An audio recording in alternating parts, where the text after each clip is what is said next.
स्वागत है प्यारे दोस्तों ड्रीम जॉब्स में। आज हम बात करेंगे एक ऐसी वैकेंसी के बारे में जिसमें ना तो कोई परीक्षा होती है, ना कोई फिजिकल होता है, सिर्फ फॉर्म भरिए और नौकरी लीजिए। जी हाँ दोस्तों, हम बात करेंगे ग्रामीण डाक सेवक, जो इंडियन पोस्ट होती है सर्विस, यानी इंडिया पोस्ट ऑफिस। इसके ऊपर हम बात करेंगे दोस्तों कि इसमें सिलेक्शन किस प्रकार होता है, इसमें आगे फ्यूचर क्या है, क्या इसको ज्वाइन करना चाहिए और किन छात्रों के लिए ये सबसे बेस्ट है, इसके ऊपर हम बात करेंगे। अगर आप हमारे चैनल पर नए हैं तो हमें ज़रूर सब्सक्राइब करें। इस चैनल पर आपको जो भी गवर्नमेंट वैकेंसी आती है उसकी जानकारी दी जाती है, चाहे वह परीक्षा हो चाहे वह फिजिकल हो।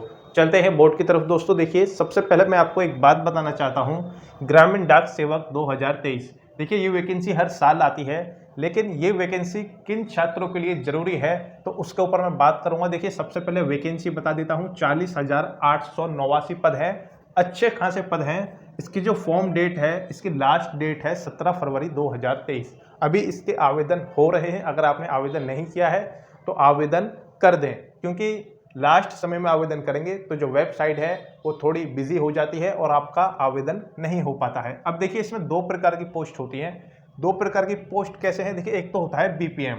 अभी बीपीएम क्या है? देखिए, बीपीएम होता है ब्रांच पोस्ट मास्टर भी कहते हैं हम इसको। एक एबीपीएम होता है, यानी ये इसका थोड़ा नीचे होता है, इसको एक प्रकार से असिस्टेंट ब्रांच पोस्ट मास्टर भी कह सकते हैं हम इसको। ये डाक सेवक होता है। अब देखिए, इसमें जो सैलरी है, सभी छात्रों के मन में एक डाउट होता है कि इसमें सैलरी क्या है, 12,000 मिलेंगे या 29,000 मिलेंगे, 10,000 मिलेंगे या 24,000 मिलेंगे, इसमें सैलरी है क्या? देखिए, सैलरी भी आपको मैं बताने वाला हूं, उससे पहले योग्यता बता देता हूं। आपने सिर्फ 10वीं कक्षा पास की हो, उसकी मार्कशीट आपके पास होनी चाहिए। और ये जो वैकेंसी है ये ऑल इंडिया पर आती है। आपको अपने ही डिस्ट्रिक्ट में इसका आवेदन करना है। आप दूसरे भी उसमें कर सकते हैं, लेकिन अपने डिस्ट्रिक्ट में आप अगर अप्लाई करते हैं तो आपको जॉब करने में आसानी होती है। अब देखिए, ये जो बीपीएम है, इसका काम होता है दोस्तों, ये भी एक प्रकार से डाक सेवक ही होता है, लेकिन इसका ज़्यादातर काम होता है ऑफिस में बैठना। और जो ये डाक सेवक है, जिसको हम डाकिया भी कहते हैं, जो आपके घर पे कुछ भी डॉक्यूमेंट्स लेकर आता है, कागज़ लेकर आता है, उसको हम डाक सेवक कहते हैं। अब इसमें देखिए सैलरी क्या है। सबसे पहले मैं आपको बता दूं कि इसमें सिर्फ आपसे 4 घंटे ही काम लिया जाएगा। कितने? 4 घंटे। अब देखिए, 4 घंटे के क्या आपको 29,000 मिलेंगे या 24,000 मिलेंगे? जी नहीं दोस्तों, अगर आपसे 4 घंटे काम लिया जाता है तो आपका जो, अगर आप बीपीएम बनते हैं तो आपको 12,000, एबीपीएम या डाक सेवक बनते हैं तो आपको 10,000। ये आपका बेसिक पे है। कितना? 12,000 और एक 10,000। अब क्या आपको सिर्फ 12,000 ही मिलेंगे? क्या सिर्फ आपको 10,000 मिलेंगे? नहीं, आपको ज़्यादा मिलेंगे। क्यों? क्योंकि देखिए, 12,000 जो है आपका बेसिक पे है। अभी जो डीए है वो 34% चल रहा है। कितना? 34%। तो आपको इसमें 34% डीए मिलेगा।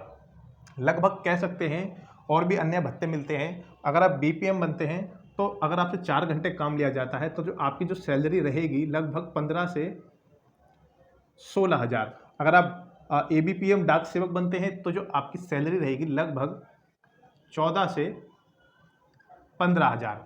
अब देखिए, इसमें सिर्फ योग्यता मांगी गई है कि आपको साइकिल चलाना आना चाहिए। आप चाहे बाइक से कीजिए, कार से कीजिए, वो आपकी इच्छा है। अब देखिए, इसमें करियर क्या है। देखिए, इसमें करियर ये है, अगर कोई छात्र ऐसा है जो चाहता है कि मैं एक जॉब भी करूं और साथ में अपनी स्टडी को आगे कंटिन्यू रखूं, अगर किसी को पैसे की तंगी नहीं है और ये जॉब काफ़ी अच्छी है दोस्तों, इसमें आप 4 घंटे काम कीजिए, 15 से 16,000 आपको सैलरी मिलेगी। अगर ये अगर आपको लगभग 8 घंटे काम कराया जाता है, 8 घंटे, जब दोस्तों आपको 29,380 मिलेंगे। अगर आप बीपीएम है तो 29,380, एबीपीएम डाक सेवक है तो लगभग 24,700 रुपये मिलते हैं। अब देखिए, इसमें सैलरी में इंक्रीमेंट भी लगता है। जी हाँ दोस्तों, इंक्रीमेंट भी लगता है। एक साल में लगभग आपका 10% इसमें इंक्रीमेंट हो जाता है।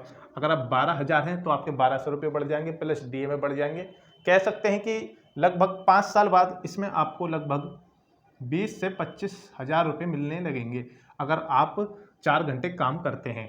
और अगर आप इसमें 10,000 वाली में जाते हैं तो आपको लगभग 18 से 20,000 मिलने लगेंगे। हो सकता है और भी पहले आपको मिलने लगे, क्योंकि ये केंद्र सरकार की जॉब है दोस्तों। जो हमारा डाक ऑफिस आता है वो केंद्र सरकार के अधीन ही आता है। अब सिर्फ आपको करना क्या है, आपको इसकी वेबसाइट पे जाना है, आवेदन कर देना है, और जो भी आपका सर्कल है, जो आपका जोन है, डिस्ट्रिक्ट है, जिला है, उसमें जितने भी आपके आसपास की वैकेंसी हैं उस सबका नंबर वाइज वहाँ पर आ जाता है। आपको सभी नंबर को फिल कर देना है। यदि आप अपने ही क्षेत्र में फिल करना चाहते हैं तो उसको एक नंबर पर रखें, आसपास के 2-3 इसी प्रकार आप इसको फिल करें। फिल करने के बाद क्या होगा दोस्तों, क्या आपको बुलाया जाएगा? नहीं दोस्तों, सिर्फ 1 से 2 महीने बाद ही इसका रिजल्ट आ जाता है। क्या आ जाता है 1 से 2 महीने बाद? रिजल्ट। सिर्फ आपको डॉक्यूमेंट वेरिफिकेशन के लिए बुलाया जाएगा। अगर आपका सिलेक्शन होता है तो आपका नाम आ जाएगा लिस्ट में, आपको डॉक्यूमेंट वेरिफिकेशन के लिए बुलाया जाएगा, उसमें आपको डेट मेंशन कर दी जाएगी। जब आप वहाँ पहुँचेंगे आपके डॉक्यूमेंट वेरीफाइड होंगे। अब देखिए डॉक्यूमेंट कौन कौन से लगाने होते हैं इसमें। देखिए, एक तो आपकी 10वीं की मार्कशीट हो गई। दूसरा, अगर आप आरक्षण चाहते हैं, आप ओबीसी से हैं, ईडब्ल्यूएस से हैं, एससी से हैं, एसटी से हैं, तो आपके पास इसका सर्टिफिकेट होना चाहिए। दूसरा, आपके पास मूल निवास भी होना चाहिए। अब देखिए, कुछ छात्रों के मन में डाउट आएगा कि इसमें स्टेट गवर्नमेंट का ओबीसी लगेगा या सेंट्रल गवर्नमेंट का। देखिए, आपके पास दोनों होने चाहिए। अच्छी बात, अगर आपके पास दोनों हैं तो आपके चांस ज़्यादा हैं। नहीं तो इसमें ज़्यादातर जो देखा जाता है सेंट्रल गवर्नमेंट का ही देखा जाता है, क्योंकि सेंट्रल गवर्नमेंट की जॉब है। आप अपने दोनों ही ओबीसी सर्टिफिकेट बनवा लें अगर नहीं है। अगर आपके बने हुए हैं तो कोई आवश्यकता नहीं है, और ये वैकेंसी दोनों के लिए है, चाहे आप लड़के हैं या लड़की हैं। तो मैंने सारा आपको इस ग्रामीण डाक सेवक के बारे में बता दिया है। और देखिए, इसमें सिलेक्शन कितनी परसेंटेज पर होता है। आपको कुछ लोग बताते हैं कि इसमें जिसके 80 से 100 के बीच में परसेंटेज होती है उसका सिलेक्शन होता है। नहीं दोस्तों, इसमें देखा गया है, इसमें 50% पर भी सिलेक्शन होता है, 60 पे भी होता है, 70 पे भी होता है, 80 पे भी होता है। कंडीशन क्या होती है, जो आपका क्षेत्र है, आपका जो डिस्ट्रिक्ट है, वहाँ पर कितनी वैकेंसी है, और जो फॉर्म आए हैं, आवेदन आए हैं, अगर सपोज करो कोई एक वैकेंसी है, ये देखिए एक वैकेंसी है किसी डाक ऑफिस में, और उस पर सिर्फ 4 से 5 आवेदन आए हैं या 10 आए हैं, और उसमें जो भी परसेंटेज है, किसी की 50 है, किसी की 40 है, किसी की 35 है, किसी की 50 है, तो इसमें 50 वाले को सिलेक्शन दिया जाएगा। अब जरूरी नहीं कि यहाँ 80 वाला भी हो, 90 वाला भी हो, 100 वाला भी हो। ये भी हो सकता है कि यहाँ 30 वाला हो, 40 वाला हो, 50 वाला हो, तो उसका सिलेक्शन यहाँ पर हो जाता है। तो मैंने आपको बता दिया है। और भी ऐसी जानकारी के लिए आप हमसे बने रहें, और हमारे चैनल पर नए हैं तो जुड़े रहें। और इस वैकेंसी के बारे में आपके मन में कोई डाउट है दोस्तों, तो आप कमेंट करके हमसे पूछ सकते हैं, हम आपको जरूर जवाब देंगे। मिलते हैं किसी नई गवर्नमेंट वैकेंसी के साथ, जब तक के लिए जय हिंद।